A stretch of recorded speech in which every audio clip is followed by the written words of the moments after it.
Wow, what a tragic story. If you hadn't heard, Kobe Bryant and I think 9 people total died in a helicopter crash today. And first, I just want to offer condolences to all those close to those who died, um, and also to honor Kobe for his amazing, entertaining, tremendous athletic feats and display of commitment and follow through and um, just reinventing himself. Um, I'm here in Los Angeles visiting family and friends for the weekend and just heard this morning about this.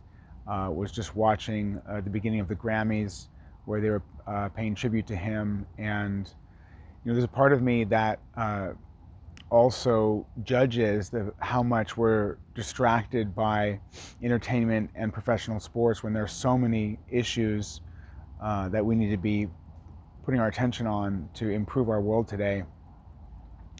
At the same time, there is something beautiful about the skill and commitment that he showed in his professional life. And there's also controversy around whether or not he raped a woman. And, I don't have all of the answers of what happened there. And I think that there's a lot of different viewpoints. I don't know him or the other person involved, so I can't give any opinions on it. But I've seen people arguing today about whether or not he's someone who should be honored and loved and respected, or was he a bad guy?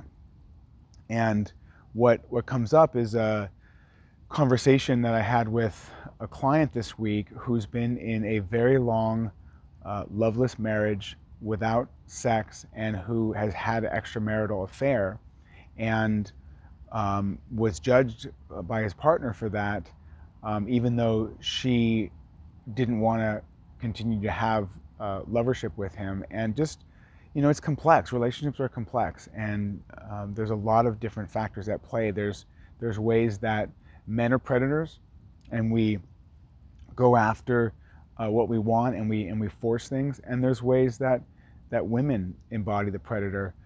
It's often called the feminine predators. The Venus flytrap is an example of a feminine predator in nature, or the black widow.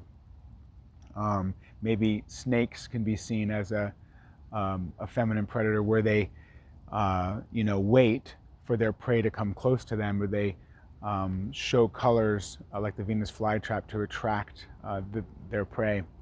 And so the reason I'm speaking to all this is just, it's a complex world. There's a lot of factors at play that we can't see, that are explicit and implicit in terms of relational dynamics. And so I just want to offer that, again, like in a prior video, if you saw of mine, speaking to the ability to hold multiple simultaneously conflicting perspectives, often called tier 2 or integral consciousness, where,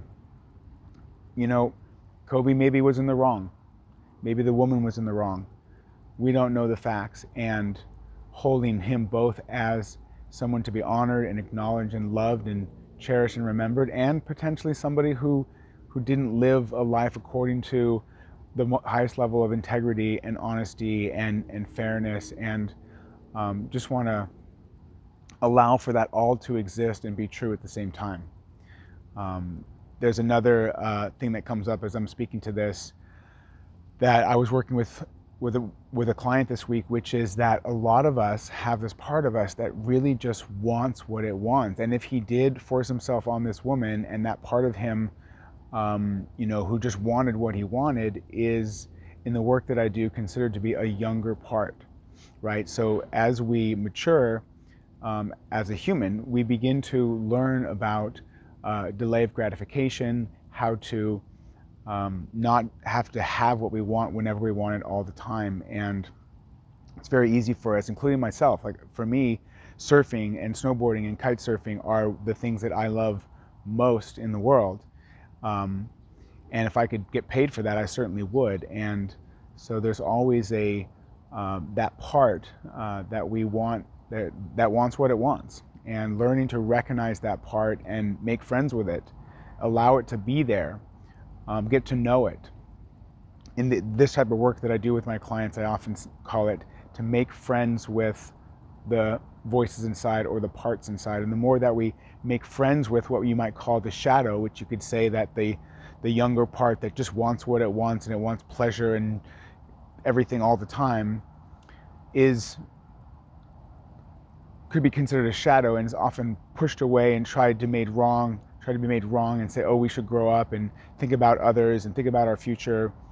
And really just bringing that part into the light, into the front, and just getting to know it and understand, like, what is it that it's seeking. And I imagine what I'm saying right now might not make fully make sense to make friends with it, but if you're interested, I'd love to share more with you about it.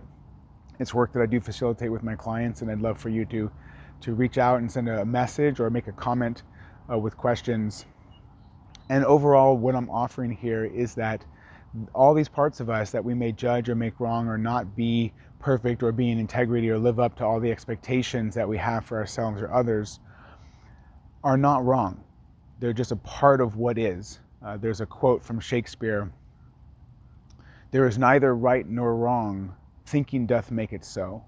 And so what I'm going to offer you today is to notice the part of you that thinks and makes things right or wrong, and question, is that really true? The more that we can question, is that part that is thinking about the events of the world and the events of our life and making them right or wrong, is that part really speaking the truth? Is the path to integral consciousness, to really being able to hold multiple simultaneously conflicting perspectives? So I'd love to hear how it goes for you to start to question whether the part of you that makes right or wrong, that thinks things are right or wrong, is true. And I'd love to hear from you when you can find when it's actually not true and you can find another perspective. The part of us that makes things wrong often comes from our upbringing, our culture, our family, or things that happened to us that were traumatic, and we formed very strong beliefs, like a man should never be alone with a woman in certain circumstances, or anytime a woman accuses a man, she's 99% speaking the truth. These are beliefs that people hold in the world that create these ideas of right and wrong. And the more that we can let go of right and wrong and begin to see things just as events and as experiences, as a part of being human, as a part of the world, the more easily and effectively we can find solutions to the complex challenges that face us in the world today. So I hope you love this offering and would love to hear from you on any comments or questions. Thank you.